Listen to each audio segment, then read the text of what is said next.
that's inherent in our soul, surpasses all understanding, and never loses power. That's inherent in our soul, surpasses all understanding, and never loses power.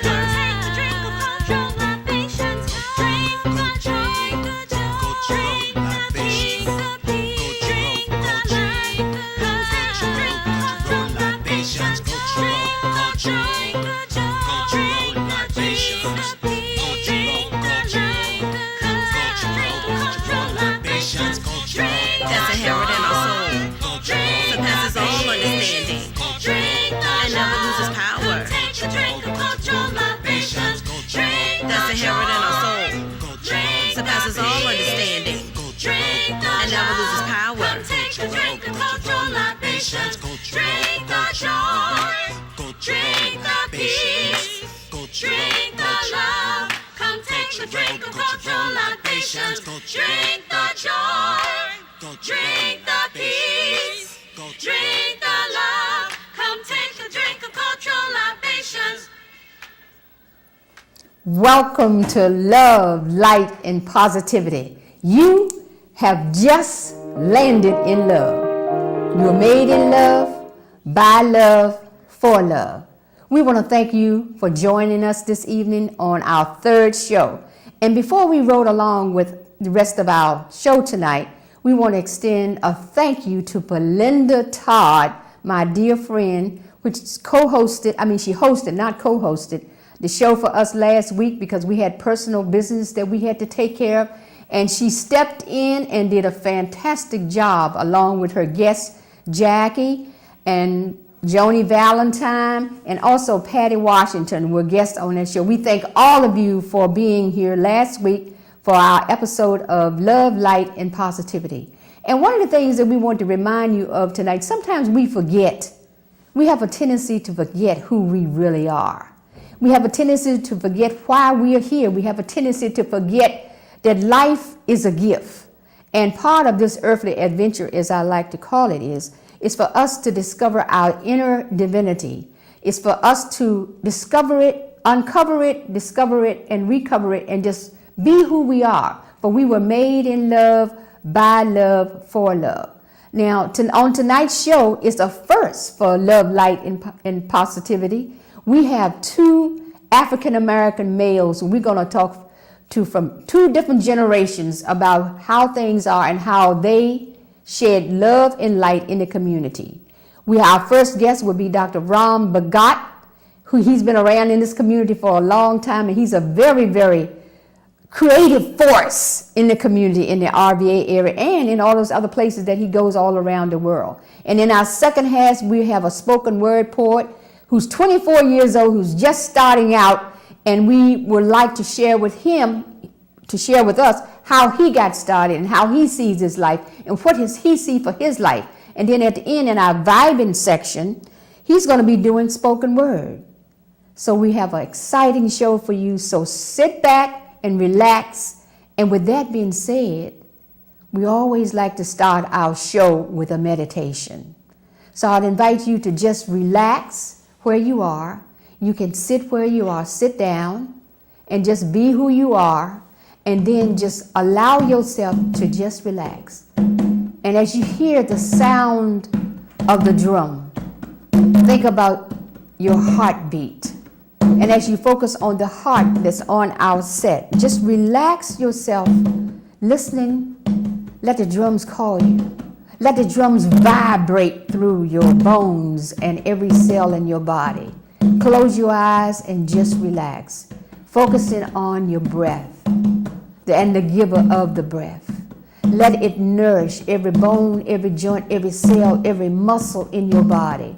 Breathe, knowing that all is well, knowing that you were created to be here for a purpose, that you are on purpose, and that you stand tall in who you are, because you were made by an awesome creator, that you are magnificently and marvelously created. Just let us relax and listen. Listen to the drum for a moment.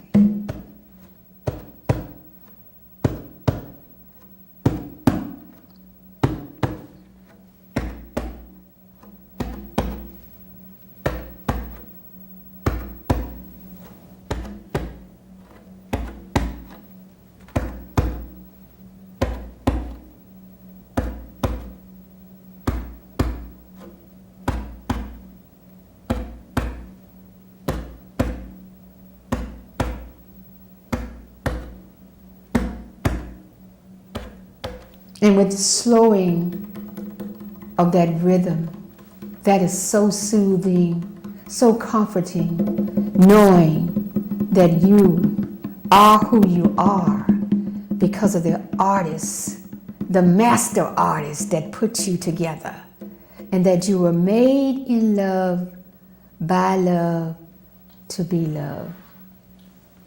Wonderful. We thank you for allowing us to do that with you. And we had a different twist tonight when we have our first guest.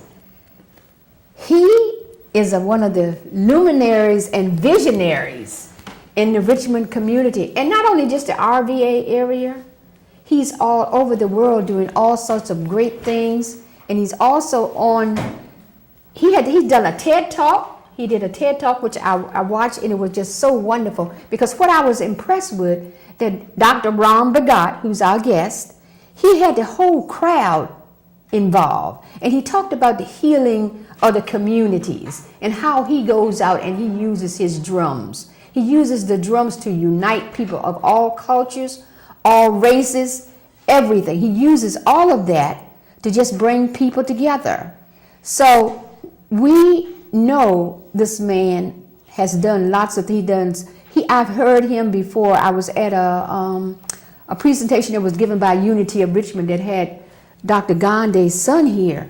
And it was amazing. There were a lot of people there, but he started playing the drums. Everybody got up and came down to the front, including me, and started dancing. You also work with the Conciliation Project as well. Yes. You got a Peace Award in 2016. Was it 2016? Yes. Yes. So all those, and he's so much more than just that. So we want to welcome to our show Dr. Ram Bhagat. Thank you for joining us. Thank you so much for having me. Yeah, I'm excited when you said yes. I have to tell you all the story. I was in Edward Thompson, and I was planning my shows, and he was sitting there working on his computer and everything.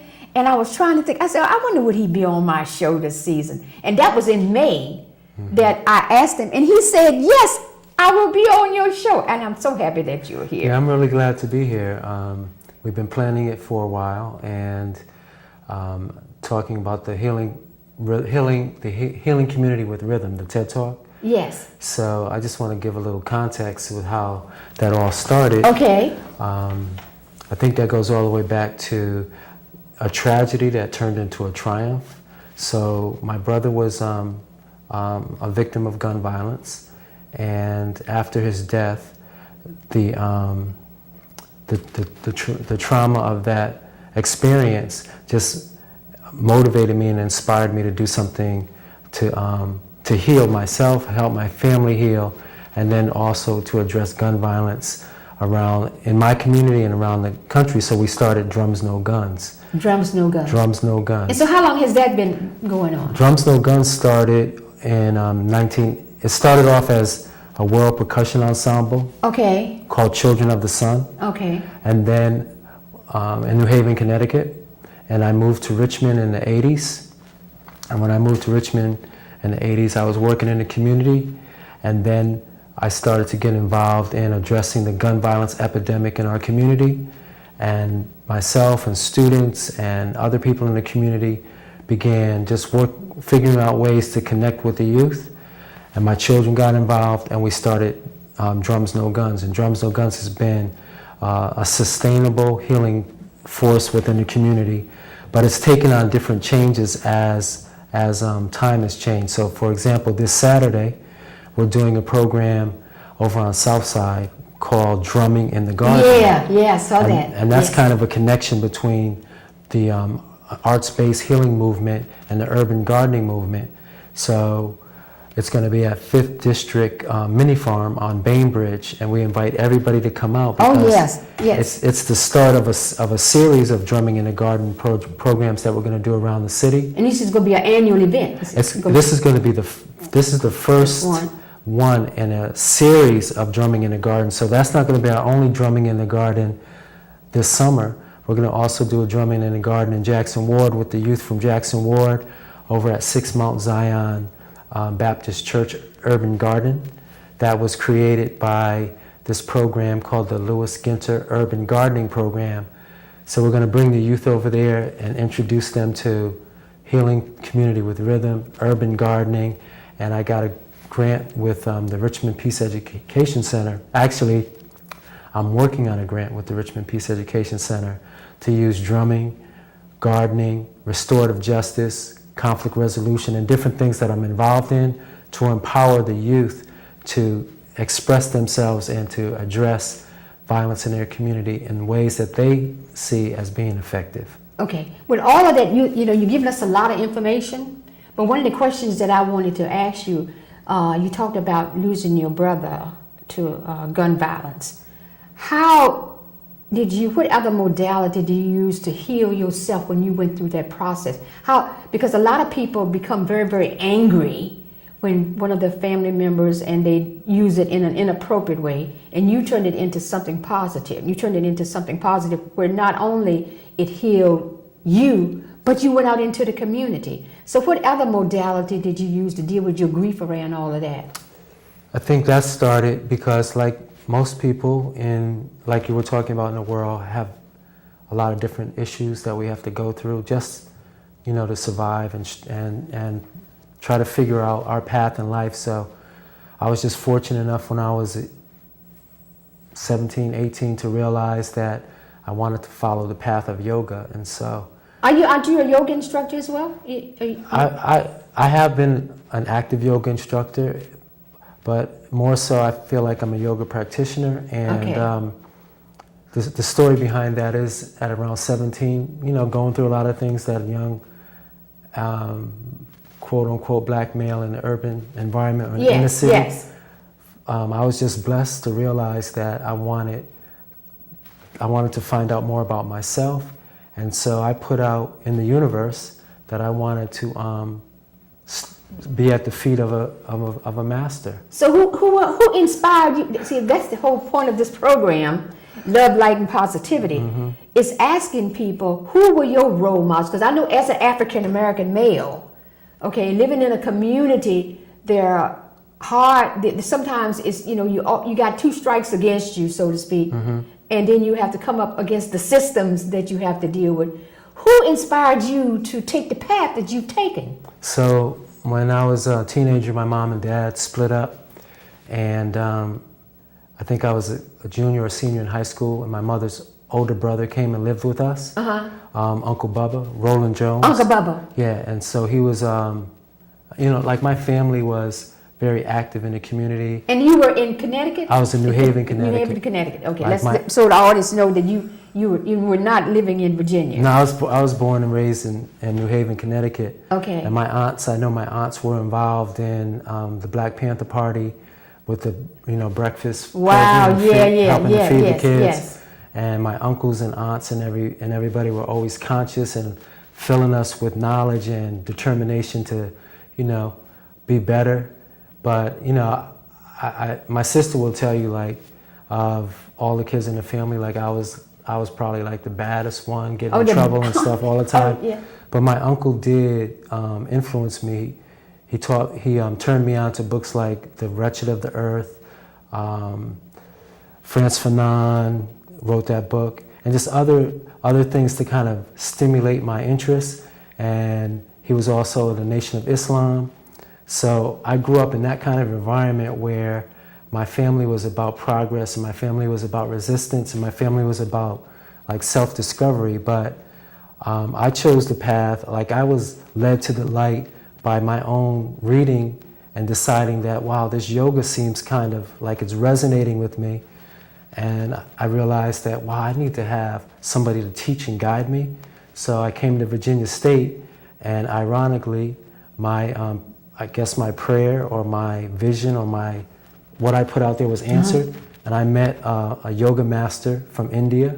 Okay. Who ended up becoming one of my professors, my advisor, and I still study with him now. So that's what helped me to really get through my brother's death, because there's a lot of backstory to it, but somebody had to go identify his body. Uh-huh. And so when I was talking to my guru about it, he just, made me realize that because of my knowledge in science and just my, learning from yoga, that I could do it. So he's been there for me through that in all different situations. So you have a support system. I have And a what do support system. Yeah, because a lot of times I think as African Americans, we keep everything in and we don't reach out and establish a support system.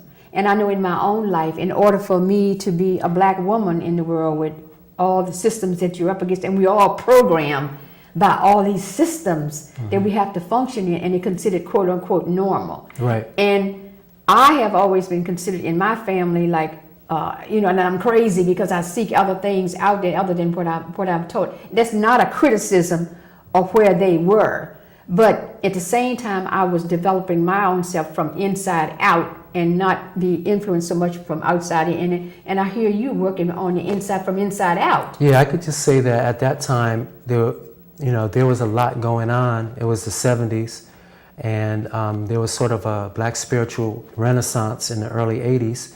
And so there were, black teachers like this brother I met named Nefer Ra, or Ra Strong. Nefer Ra was teaching about the healing practices of ancient Africa through Egypt and India, and just teaching us how our ancestors were kind of the pioneers of these healing systems. So I was able to absorb that.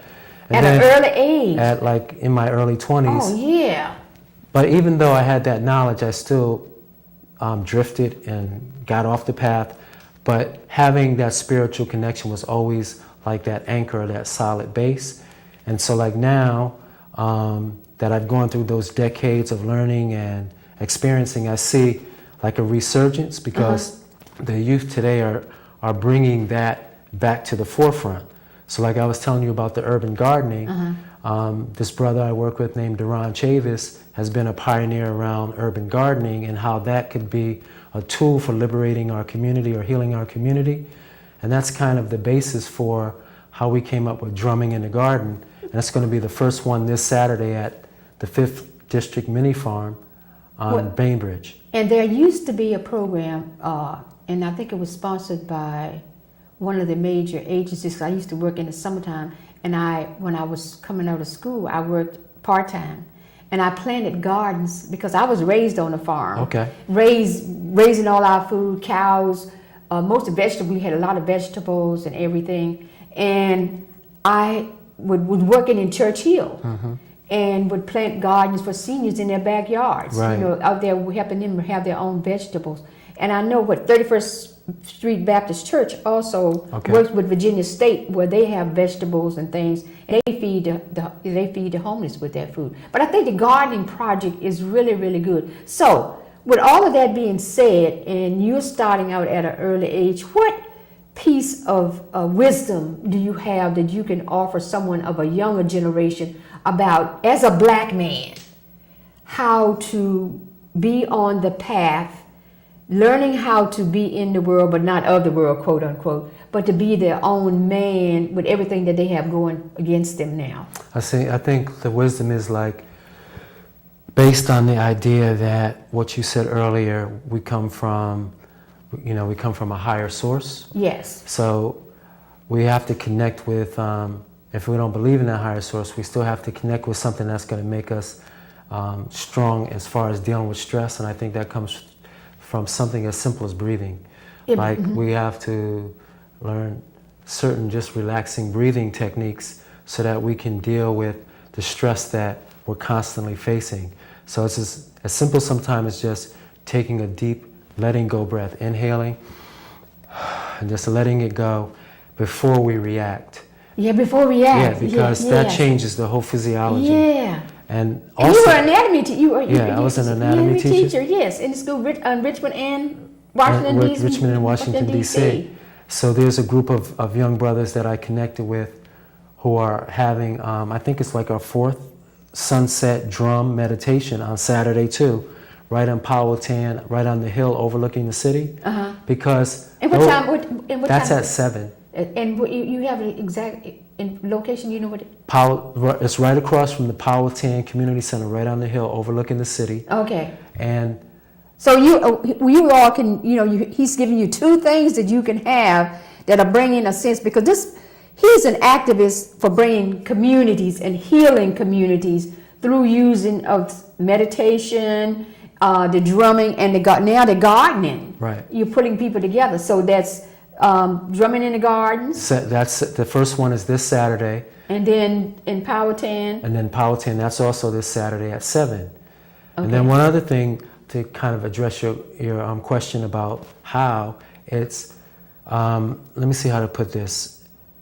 We have to be responsible for self-healing Okay. in order to spread that message Oh, of love out. I love it. I think, yes, So in terms of like the trauma, I would say trauma, injustices, and just the stress that we deal with, Yes. we have to come together and work together collectively. So on August 18th, 19th, and 20th, we're going to have something called the Emotional Emancipation Circles in Highland Park. It's going to be at the That sounds fascinating. 6 Point Innovation Center. But this is a national or international movement of the Community Healing Network. And just to tell you briefly what this is about, it's about Black people coming together to really address I would call it the lie of white superiority. Yes, And the yes. lie of White black, privilege. Yeah, and the Yes. lie of black inferiority. Yes. And just basically to break it down, it's where we come together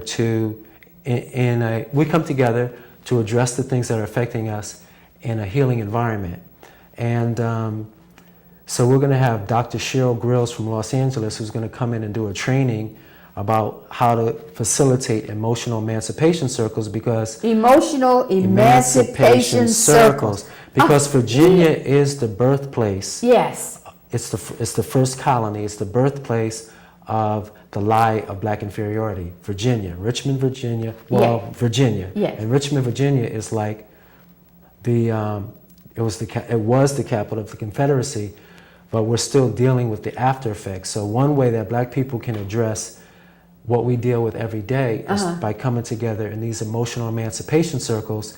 And we need people who are interested in learning how to lead these circles, Okay. because we want to have a certain number of trained emotional emancipation circle facilitators to lead us into 2019, which is the 400-year anniversary of the forced arrival of Africans in Jamestown. It's actually not Jamestown, Fort Comfort, but in that Tidewater area. And so I guess to kind of crystallize it, because I'm throwing out a lot of Yeah, information. you're giving a lot. So where can they go if you know, since we have to move Website? on? Where can they go? That's another thing that you've just mentioned. Mm-hmm. So where can they go if they need it, for people in our audience? Because this is going to be going up on YouTube in a week. Awesome.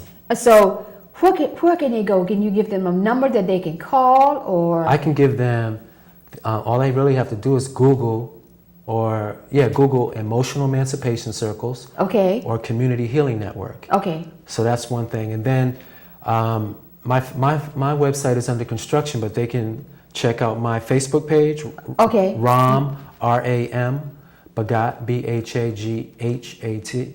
No, that's not. B-H-A-G-A-T. I was thinking about the Bhagavad Gita. Okay. But you know one other thing that I want to tell you that's really exciting? Okay. The Richmond Peace Education Center, and I've been working with them for a long time. I developed a youth program called the Richmond Youth Peace Project, but we just got a grant to develop a youth peace leadership program in Gilpin Court. Okay. And what we're going to do in Gilpin Court with the youth in Gilpin Court, drumming. We're going to do drumming. We're going to do gardening. We're going to do restorative healing circles with our youth. We're going to teach them how to be keepers of the circle. That's trauma and restorative justice. And we're going to be teaching them conflict resolution skills, like how to resolve their conflicts. And that is something that I think is going to be so powerful and transformative. Okay. And to find out about that, they just have to go to rpec.org/Gilpin. Okay. So I gave you basically 4 things, and there's more, but let's just Yeah, let's end with that. And the other, I want to ask you another question. I think you. Let me give you them the 4 things again. Real Okay, quick. all right. So it's the drumming in the garden. Gardens. This Saturday. You can go on Facebook and check that out. Meditation. The meditation is on Saturday, Sunset Drum Meditation. That's on Facebook. The Emotional Emancipation Circles, just Google Emotional Emancipation Circles, and then that Gilpin Project with the youth in Gilpin. And we need people who want to help us empower the youth, and that's rpec.org Gilpin. Wonderful. Now, with all the things that you do, working on these various areas, using all your skills and your experiences to bring positivity to the world, what do you do to nurture your spirit? Okay, so that's a question about like giving, Yes. and getting depleted, maybe burnt out. Yes. Dealing with my own personal Yes. traumas. Yes. My past traumas. Yes. All right. So what I do is I do yoga, and so for a while I had stopped practicing on a consistent basis. Mm-hmm. And I felt myself drained. But I just came from a 9-day Kripalu yoga and schools training. Yes, I've been there, yes. And I practice yoga every day. I ate high energy food every day. Yes. And I've come back recharged, or like some of my Rasta brothers would say, I come forward recharged, and like my body doesn't even crave the things that I was taking to kind of throw my balance off. So I think it's yoga, breathing, or some kind of practice that is going to recharge and get you to be in touch with your true inner self. Yeah, with your inner self. Yeah. And that varies from person And to drumming, of course, drumming. Yes. Drumming has saved my life. Yes. On 2 or 3 occasions where I was like kind of at an end point, and drumming just brought me back into the rhythm of life. The rhythm. The celebration of life. Yes. Healing that's why community I like it. with rhythm. Yes, because you said you use drums, dancing, and what was the 3? Drumming, dance, and drama. Yeah. Because I use that in my chemistry classes Yeah, to teach yeah. about Yeah, I covalent, read to it. teach about Yeah. chemical bonding. Well, one of the other things so where do you see yourself in 5 years? 5 years? Yeah, you're doing all this now. Well, 2 years. Where do you see yourself in 2 years? We can do 5 years. Okay. In 5 years, I see myself like still being active, being a catalyst for this concept that my children and I and my family were working on, called the House of Bhagat.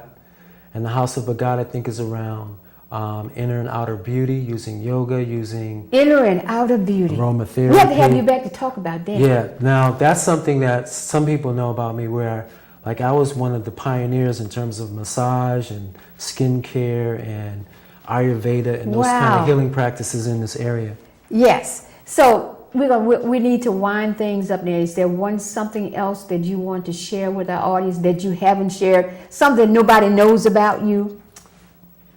I mean, okay, some people know this about me, but some people might not know that I have these scars right here on my abdomen because 5 years ago from Sunday, I had prostate cancer surgery and I survived that. Oh. And so Wow. that's something that some people might not know. You are such an interesting person. It's like just 20 minutes is not enough to interview you. You can take a whole show and just talk about the things because you have such a wealth of knowledge and experiences. And what we like to share on the show is gathering the experiences so that we can influence other people to live their lives more from inside out and be the love that they are, because I think most people don't know who they are from the inside out. And I see it's always working. So we want to thank you for being here with us, and we will have you back again to talk about some other things. Thank you so much for coming to Get Apart. And I'm glad you have 2 brothers on the show, because brothers need to come together to work together. That's right. And spread and share the love with each other. And that's why we had 2 black men. 2 black men. That's right. That's the whole point of the show. I love it. So we're going to take a break, and we're going to be back with you with the second half of our show. So don't go away. Grab some coffee, and we'll be right back.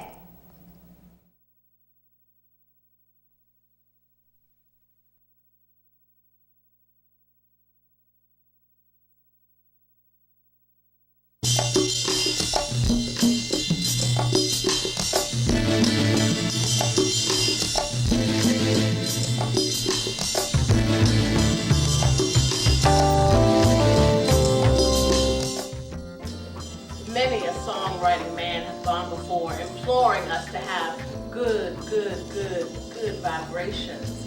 Positive vibrations, positive. But what is it? What is vibration? Is it love? Is it connection? Is it the pureness of spirit pouring through one's soul, radiating out, connecting to nerves and sound, shaking, moving, making the pulse quicken, emotion lift from the well of the soul, a convergence of senses, flooding the heart with light. What is my vibe? What is yours? What are we sending out? Are we touching one another? Sending invisible tendrils to each other through a look, a smile, a nod of the head, a twinkle in the eye, an intention of love, compassion as in, I want the best for you. Do you want the same for me? Do you want this for yourself? Do I? Is my vibe positive? Am I vibing with myself, canceling out my negatives with love, light, and positivity? That natural mystic Bob Marley man say, if you get down and you quarrel every day, you're saying prayers to the devil, I say. Ira, no way. Not this brilliant being of light, not you, soul twins of the sun. We were made to shine, to illuminate, to vibe, casting out shadows and darkness in a beautiful array of positive charge that breaks through despair. Good, good, good, good vibrations.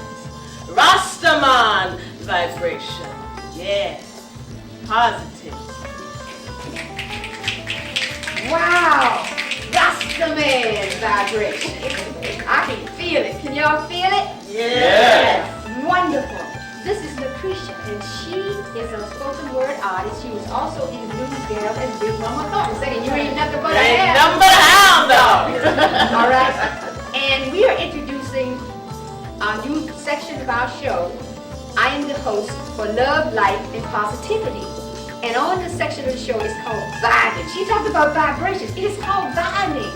V-I-B-N, Vibing. So we'll have spoken word artists. We'll have artists that will be singing various songs, but they all will have a positive message. And this is what we need for where we are now. And we are here at Union Bistro and Jazz. And we have the pleasure of having with us today,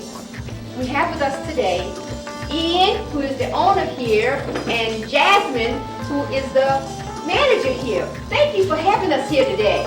Thank you. So, Ian, tell us why you decided to start this business. Well, it was a nice, it was an area. First of all, let's go back to where we started. We used to go out before. We walked and we looked for a comfortable place, a homely environment. Couldn't find no way, so we decided to walk one ourselves, and that entailed becoming Union Bistro and Jazz. Very nice and comfortable atmosphere. Yes, and you all have done such a wonderful job. And Yasmin, you've been the manager for how long now? 2 years now. And so, what nights are you open? What nights are you open? We're open Wednesday to Saturday from hours of 7 p.m. to 11:30 p.m. And tell us again what the address is. 2400 Northumberland Avenue in Lombardy. We're a few blocks up from Virginia Union University. So we want to thank them for being with us on this section of Vibing today. And again, we want to remind you to join us on Comcast Channel 95, Verizon Channel 36 on Tuesday, June 27th from 7:30 to 8:30. And remember that you were made in love, by love, for love, to be loved. Keep on vibing.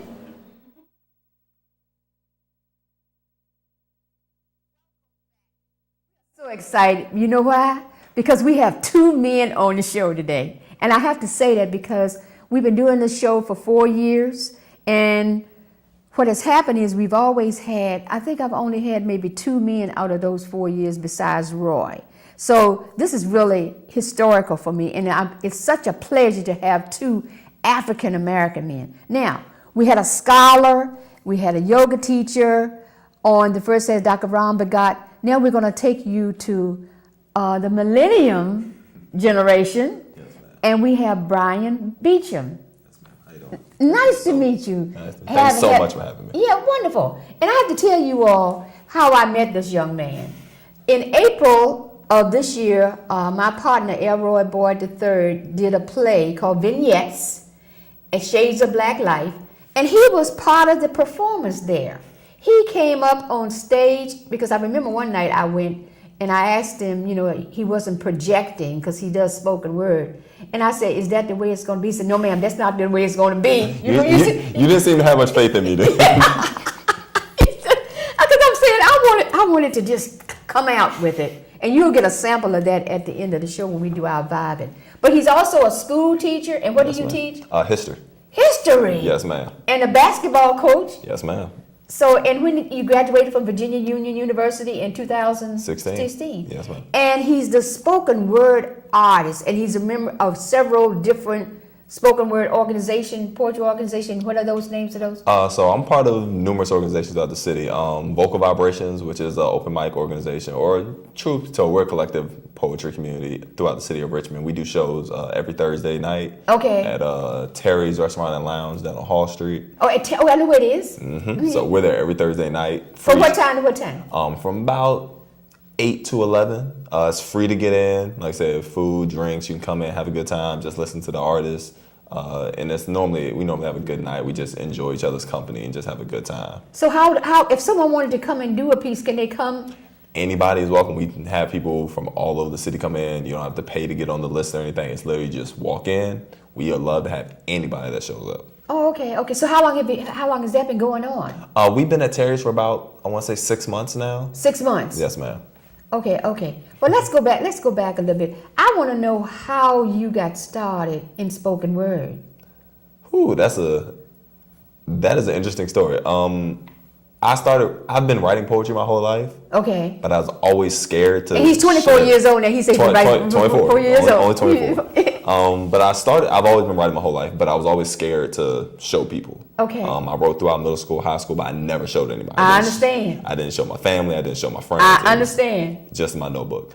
When I got to college, I got to Virginia University. I actually lost my basketball scholarship. I was supposed to go to a different university. Okay. I got to Union. I wasn't playing basketball anymore.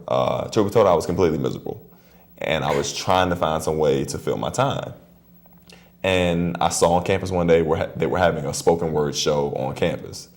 And I just went and tried out for it. And from that moment on, it was, like I said, I walked in, and Margaret Joyner, who is the theater director there, she was like, "You are amazing. We want you in the show." And I was like, "Oh, I didn't think I was good at all." So what was the first piece that you did? What was it? What did you do that got you such acclaim? The first piece I did was called, oh wow, it's a really long time ago. It was I believe it was called Things I've Learned. It was basically a piece talking about the manyest things I picked up throughout my life from various teachers, from my family, my uncles, my father, my mother, teachers, basketball coaches, just all the different things I've taken from people and I've applied to my life. And at the time, so who was the most influential in your life? On this show we talk about who was the most influential. You're 24 years old. 24. So who has been the most influential person in your life? Easily my mother. Your mother. Okay. Easily my mother. And your mother's gonna get to see this. You know that, right? She's definitely gonna see this. Yes. But easily my mother.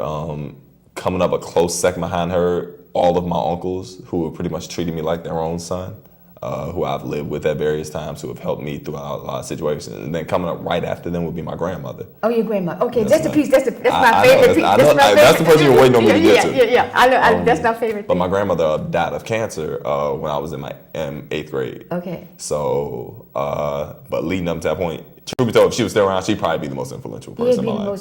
So, if you had to pick a person that you could have a conversation with, living or dead, that you look up to, who would it be? That I look up now as a historian, that's the different question. Now that I look up to, I would say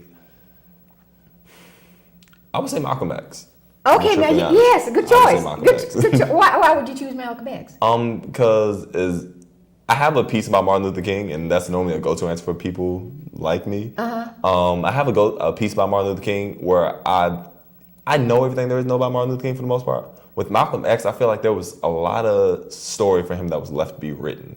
What I mean by that is when he was assassinated, he changed, or he was starting to change his perspective on life. And I feel like he was getting ready to lead this country in a way that most people really weren't ready for and weren't prepared for or were expecting. And I would really like to know where he was going to go with that. Okay, so you would talk to him about it. I would want to know, because I think what he had in mind was going to be something extraordinary.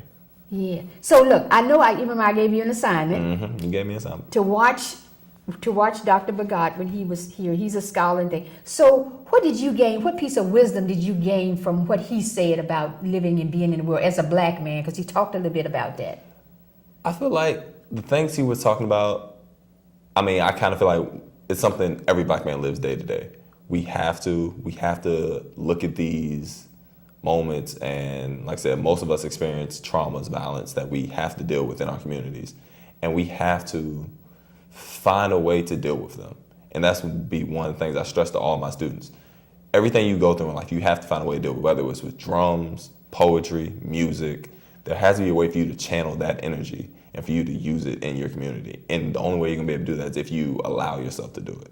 Okay. So where do you see yourself in 5 years? In 5 years, Yes. I would hope I'm a college basketball coach. Okay. That's always been my big dream. Okay. I would hope that my poetry has been taken to another level, which I'm hoping I'm doing with the people in this community here in Richmond. So, Well, I told you about Prince E. I really do think that you're phenomenal, and that's why I wanted you to come and be on here, because your words and the way that you do it, what you say, it just touched my heart. And I know that it resonated with the audience when in doing the showtime, because everybody was in awe, especially the piece about grandma, which is my favorite piece. I keep going back to, you know what I'm saying? it is your favorite. But you are such a wonderful young black man who I know, you have family support. You said you have your mother and you have goals. And living in a society with the way things go on now as an African American man, it can be really, really, really hard. So who do you go to? Who is your go-to for when you need to talk to someone about what's happening inside of you as a man? Inside, not externally, but inside. I have various people that I go to. My Because mother. he talked about a support system. Yeah, so- and I believe everybody needs a support system. That was one thing I felt like I was not so much lacking, but I cut myself off from a lot of people when I was going through things in my life. But I've always had people that I can't go to. My mom, my uncles. Now I have a wonderful girlfriend who's been a blessing to me. Y'all heard it that he said he has a girlfriend. She's been a blessing to me. That's But I mean, and like I said, the people that I've met in my poetry career here just in the city have become some of my best friends. People's houses that I can stay at and let me crash on their couch whenever I need to. So I mean, I have a support system now that is wide ranging, and I can go to many different people about many different topics. Wonderful, wonderful. Also, you two were instrumental in bringing a poetry slam team to one of the first invitationals that was held also for a while, right? Yes, ma'am. So what was that? Tell us a little bit about that. So I started a slam poetry organization at Union. People that don't know what slam poetry is, it's basically where poets get on stage. We have 3 minutes, 10 seconds to perform our piece. And then pretty much random people in the audience give us a score on a scale of 0 to 10. Oh, okay. So I never knew what that was myself. Exactly. So it's pretty much just competition poetry. Oh. And I started the organization at Union basically because, like I said, when I was at Union, there wasn't an organization there for people like me who just wanted to be writers and wanted to perfect their craft. And when I started the organization, I started seeing all these different people come in who all love to write, all love to perform.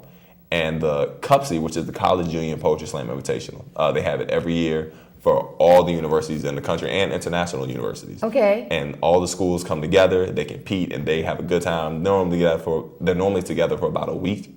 And we just have a good time. You meet so many different people. The year we went, 2015, we were the first HBCU to go. Okay. In like 20 years, I want to say. Wow. So it was just such an So that was amazing a very experience. proud and prestigious moment, right? Great moment. We didn't place, we didn't do well. I didn't care. I was just happy that we got there. Oh, you got It was there. such I an guess so. amazing That was really. So tell me, what pearl of wisdom would you like to leave with our viewing audience? For the youth and for anybody that's coming up right now, any teenagers, young adults, whoever you may be, whatever your passion is, whatever it is, do it. Don't care what everybody else says. I know it sounds so cliche, but it's so true. Don't care about what anybody says. And if you're going to do it, and I tell this to my basketball players and to my students, whatever you choose to do, you do it 100%, no letdown. Anybody that knows me will tell you, whatever I put my mind to, I give it 100%, probably to the detriment of my own life. Don't do that. Don't be that person. But dedicate yourself to your craft. That's the only way you will find out if you are truly great at what you want to do. So what do you do for fun? And if we got 1 minute here, tell me I what play you do. basketball. That's what I do for fun. That is my That's business. Coaching is a totally different beast. But Okay. I play basketball for fun. I work out. I train. Okay. Normally just try to relax. So you ever and take enjoy your my life. girlfriend dancing and all? You're good I dancing? don't dance. I don't dance. But me and my girlfriend, we are always out having a good time. We Okay. love to see movies. Oh, yeah, love to see- superhero. yeah. She loves superhero movies, so Oh, we'll go see that. We saw Spider-Man the day it came out. Oh, okay. So- Did y'all see Wonder Woman? We definitely saw one over. She wasn't gonna let me get out of that one. Yeah, So, okay. Well, thank you so much. And we're going to come back with you. We're going to wrap ma'am. this segment up. But we're going to get a chance to hear this young man do one of the things that I think he's so gifted at. And you're going to get to hear Grandma, which is my favorite piece. And if you would do that piece first, Yes, ma'am. and then we'll see what time we have left. But I just want to just thank you for agreeing to come on.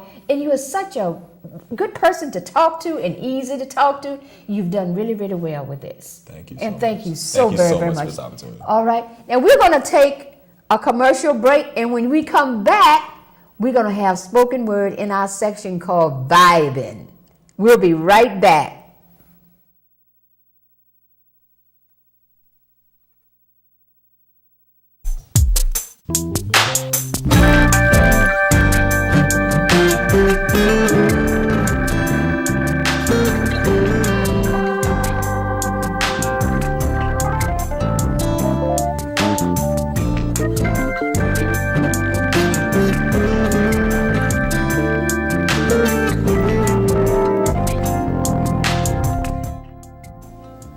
Hi, my name is Imaja Jubilee, and I'm your host for Love, Light, and Positivity, premiering Tuesday, June 27th on Comcast Channel 95 and Verizon Channel 36 from 7:30 to 8:30 p.m. And on our show this year, we've developed a new segment. We're going to chat with various visionaries from across the RVA area about how they live their life. And what we've come up with is a game called The Dash. And today we are proud to have Jolinda with us. So she's going to play this game with me. And she teaches dance and does a lot of other things. Please tell us several things that you do. Well, in addition to teaching the move technique, which was designed for seasoned movers, I also write about dance and theater, and I teach dance history classes at the university, and I travel around the world training dance ministries. Wonderful. Now we're going to play The Dash. Okay. All right, so these are rapid fire questions. So the first thing that comes to your head. So if you could sit around a table with someone like we're doing today, who would it be? Does it have to be someone who's still alive? Nope, it does not. I would go with Mr. Alvin Ailey, the choreographer. Wonderful. So what's one of your pet peeves? Oh, one of my pet peeves is people who do not pay attention to grammar and spelling. Oh, well, you get me on that one then. So, also, where do you see yourself within the next year? Well, the next year, I would like to see myself pulling suitcases on and off airplanes as I travel around the world, teaching and learning more about dance and ministry and culture. Well, having all that said, you'd be a tired sister, so how do you relax? I relax by walking, Okay. maybe a 2 or 3 mile walk, and during that time, that's my devotional time and my relaxing time. So that is a sample of the game that we'll play on The Dash. So again, I invite you to join us, and as we do Love, Light, and Positivity on Tuesday, June 27th from 7:30 to 8:30 on Comcast Channel 95 and Verizon Channel 36.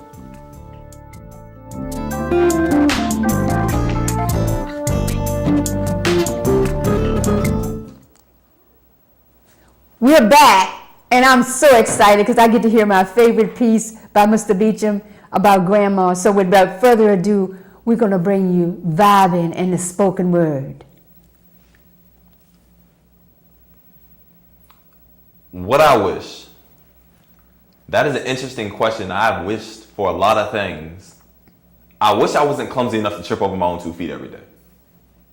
But I've been doing that my entire life. I suppose it's why I keep tripping up and making the same mistakes, like falling in love with girls either too scared or hurt to love me back. I wish I could have a relationship end without having to hear the words, "You're too good for me." like that makes me feel better about this entire situation. It doesn't. It just reminds me of the day when I realized my basketball talent would never equal my love of the game. See, that day, I wished so hard that my abilities could match my passion. But see, all of this pales in comparison to my biggest wish of all. What I wish more than anything is that I could have one more Sunday with my grandmother. I wish I could wake up on my grandmother's couch to the smell of bacon and eggs, knowing I'm about to be dragged to Sunday school, even though I don't really want to. And I wish I could hear my grandmother's voice whisper in my ear as I slowly start to fall asleep on her shoulder. If you don't sit up straight in this church, I'll knock you in the next week. You see, those words, after going so long without hearing your voice, would sound like I love you. Grandma, I know you told me don't ever dwell on the past, but it's been way too long since I've hugged you. You don't know how many times I've been caught staring at the picture of you in my wallet. You don't know how many times I've dialed your number wishing I could call it. 804-732-0101. That's been permanently inscribed in my memory. And it's funny, the reason I'm even up here, because after hearing I got myself in trouble in school, yet again, you gave me my very first diary, and you told me every day, just write down how you feel. I was young then, but I quickly became addicted to rhyming words like they were pain pills. Grandma, thank you. I don't know how you had the intuition of knowing that this was something I was born to do, but thank you. So God, me and you need to have a conversation. I have a prayer. I want to change my wish. I wish that my grandmother, Sharon Beecham, could hear me perform just one time. I want you to let her take off her halo for a couple of hours. Let her sit in this audience and hear me live. And I would, in the best way that I know how, describe the impact she had on my young adolescent mind. I would use words and sentences to rhyme, to tell each other to occupy, smile my heart forever and at all times. I would use similes and metaphors, paint the most vivid picture that will make even Van Gogh jealous, just to describe everything she's ever missed in my life. I would use this stage and spotlight to highlight every accomplishment you ever made in your own life. And for the last 15 minutes of this show, Grandma, you get the mic. And I'll let you teach the grandkids you never had the opportunity to meet the most important lessons you taught me. And that's when the day comes, when it feels like all your friends have abandoned you, your world is crumbling around you, and the cross you carry seems too massive and heavy. You put your faith in God, stay close to family. See, that's what every time the family gathers for a special occasion, I can't help but see your face at the dinner table. It's why every time I find myself in trouble, I can't help but remember your Sunday school lessons. Grandma, thank you.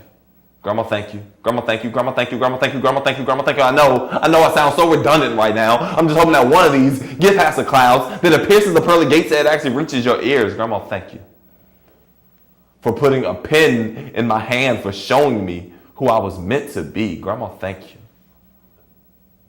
for showing me my destiny. Thank you. Snap, snap, snap. Snap, snap, snap. Snap, snap, snap. That was fantastic. That's my favorite. Grandma, thank you. See, she gave you a gift when she gave you the diary. Man, I had no idea. Yes. No idea.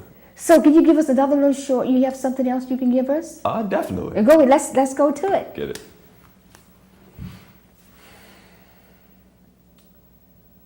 Saturday morning has always been my favorite part of the week. Now, that used to be because that was when Mighty Morphin Power Rangers came on and I was going to be the Red Ranger. See, even back then I knew I was destined to be a leader. I'm 24 now. My Saturdays are reserved for coaching my basketball team. Not quite the team I envisioned, but trust me, they are still teenagers with attitude. This particular Saturday, I'm picking up Takai, and we shoot the breeze about strategy. But midway through warm-ups, the game changes as a cop car begins trailing us as we come out of his neighborhood. And I don't see it until lights are flashing like seconds off a shot clock. Immediately, I tell Takai the rules of engagement. Relax. No sudden movements. You stop messing with your bag. Hands up. He may mistake your basketball for shotgun. At this moment, the quickest way for you to become famous has nothing to do with SportsCenter. I hand the officer my ID and registration like I'm handing him freedom papers. Meanwhile, me and Takai exchange a knowing glance. A look of fear and apprehension, one that I'm pretty sure our ancestors shared as they were forced to cross across a middle passage. His eyes ask me, what did we ever do to deserve this? Mine said nothing. I said nothing.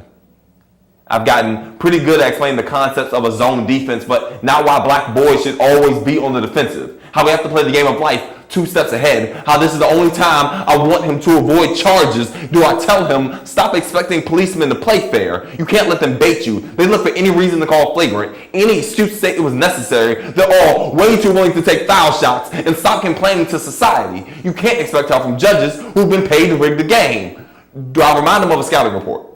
Tell him, it doesn't matter what numbers you put up today, it will always read 6'1" in black, always considered a threat to shoot from any distance. Do I tell him the country has perfected the game of racism? The cops are a well-oiled machine. They've been running these drills since Reconstruction. Playbook passed down for generations. We will never be the majority because they look for every reason to eject us. Some can't even talk to us man to man.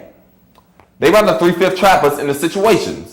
Make us run, jump, and dunk for them because black lives only matter when there's a profit to be made. In 400 years, the only thing that changed is now we get to choose the game we want to play for their amusement. But they rather we change our uniforms, from cotton pink and white, shackled gray to casket black and prison orange. I want to tell Sakai, the only thing about this Trap Stop Badge routine is that we are both assumed guilty, but I don't know what to tell Sakai.